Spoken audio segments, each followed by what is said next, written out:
A very welcome to all of you on this channel. If you haven't subscribed here, then please do by clicking the subscribe button and also press the bell notification to get further updates regarding the videos.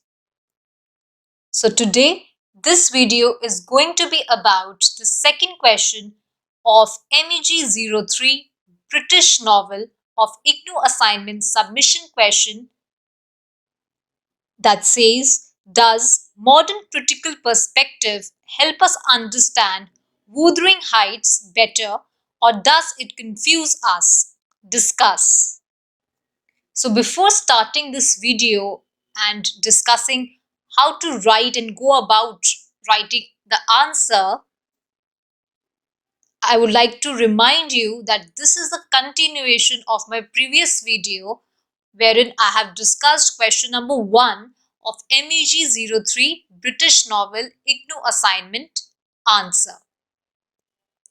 उससे पहले I have also covered all the assignment answers of IGNOU, that is of MEG01 British poetry, in my previous videos. The links are already mentioned in the comment section below, so you can go to the links and check out those videos regarding British poetry IGNOU assignment answers. Now let us begin with the answer, which is based on the novel Wuthering Heights, written and composed by Emily Bronte. So Emily Bronte was born in United Kingdom and she was a 19th century novelist. She was also the sister of Charlotte Bronte and Anne Bronte. And whenever we are talking about or writing about Bronte sisters, it is better to write that how Bronte sisters always used a pseudonym to publish their works. Emily Bronte has also used a pseudonym, that is Alice Bell, to publish her works. In her short span of life, a little is known directly about Emily Bronte. Perhaps her Wuthering Heights is her first and the last novel that she published in her entire lifetime. So this particular novel, that is Wuthering Heights, gained so much prominence and significance and was so much successful that it got appreciation by various literary critics, writers and novelists. To elaborate our answer, we may also write or mention few works of Emily Bronte. Maybe we can mention few of her poems that she published in her literary career. In our answer, we have to comment from the point of view of the modern critical perspective that whether this modern point of view help us understand the novel, that is Wuthering Heights, better, or does the complexity of the novel or the narrative technique that has been implemented in Wuthering Heights confuses us. So basically, we have to write or justify our answer on the basis of the narrative technique that has been employed by Emily Bronte in her novel, that is Wuthering Heights. When we talk about the narrative technique or the structure of the novel, it does poses a great complexity on the reader's point of view. So basically, it is up to you whether do you find the reading of the novel as simple or complex. In our answer, we can write about the innovative structure and the style of composing the novel Wuthering Heights.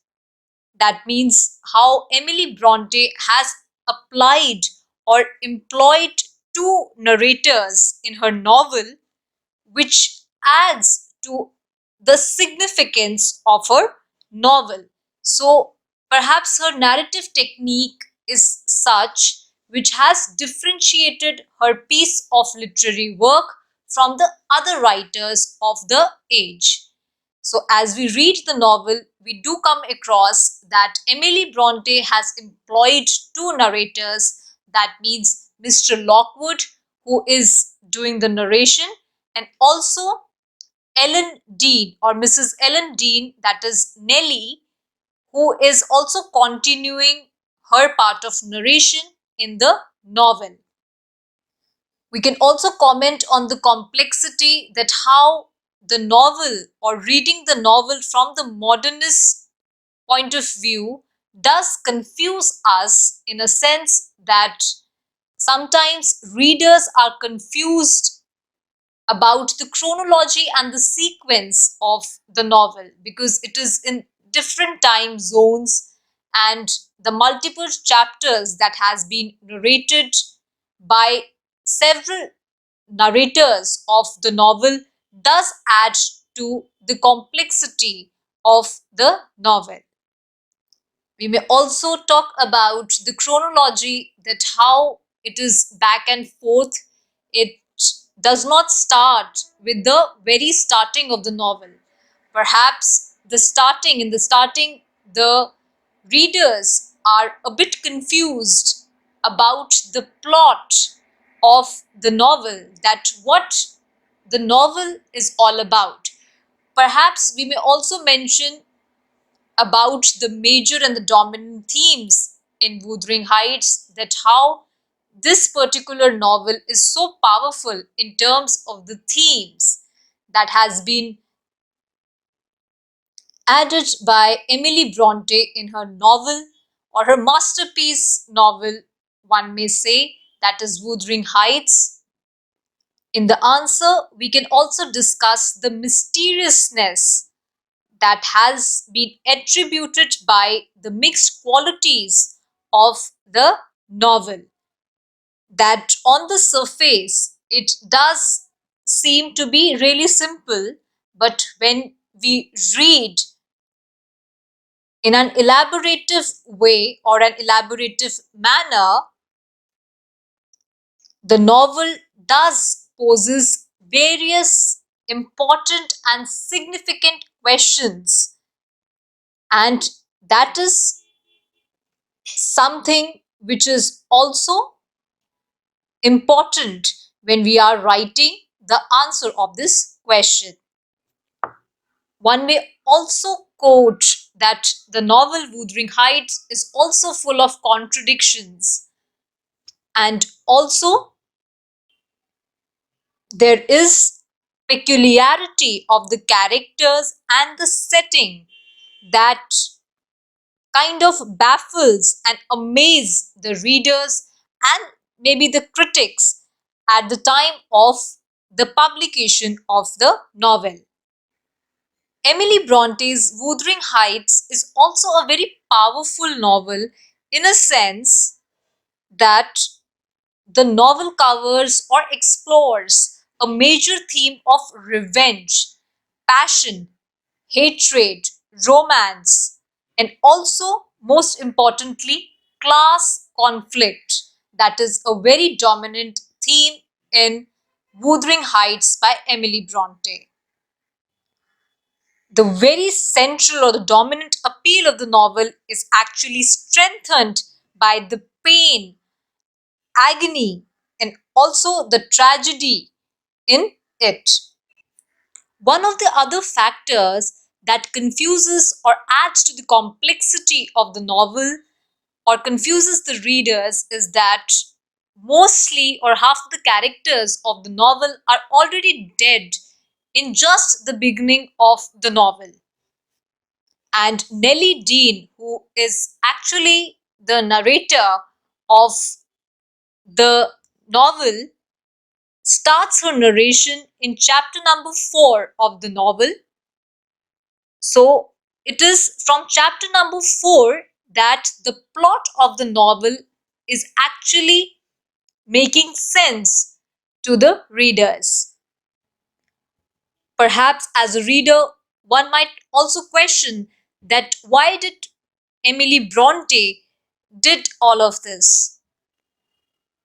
Also, the character of Heathcliff in the novel is a bit confusing to the reader when we come to know about the main character, that is Heathcliff, because he is one of the greatest mysteries of the novel, because we are told very little about his origin, that where he has actually come from and what is his purpose of coming to the novel. It is only when we read the full novel then we understand his revenge factor. But in the beginning, he is a bit confusing character, as he is one of a greatest mysterious character. Also, Emily Bronte's novel has various levels of meanings attached to it. One has to read between the lines to form a good and a critical perspective and disclose certain characteristic features that are prevalent or that are explored in the novel as such.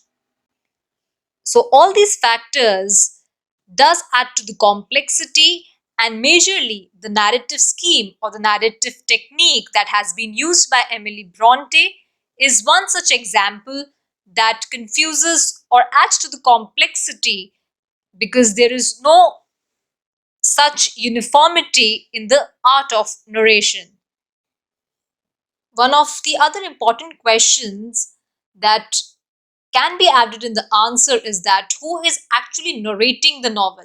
That is the first question that strikes our mind when we are reading the novel, because there are so many other people who narrate their part of story, and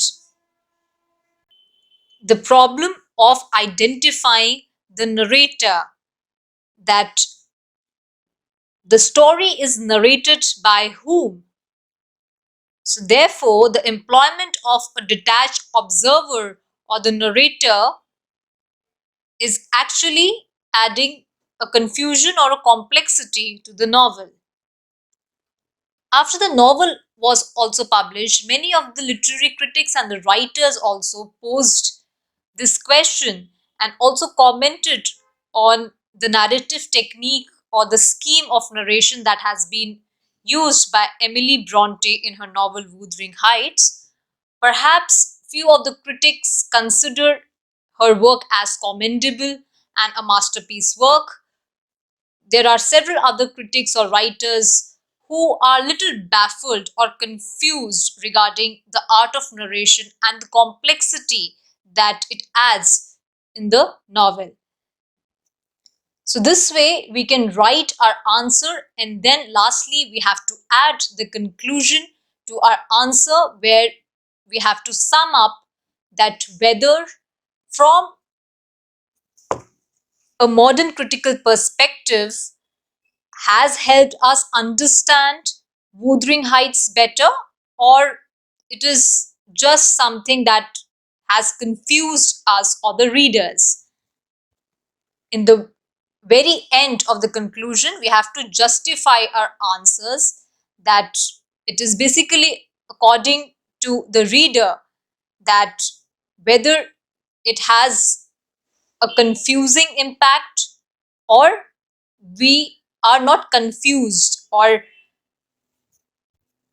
we understand the novel in a very better manner. So this was all in this video, wherein I have discussed few pointers regarding question number 2 of MEG03 British novel IGNOU assignment answer. If you found this video and the answer that has been elaborated, then you can press the like button, share, comment, and do not miss to subscribe to this channel. Stay connected and keep supporting.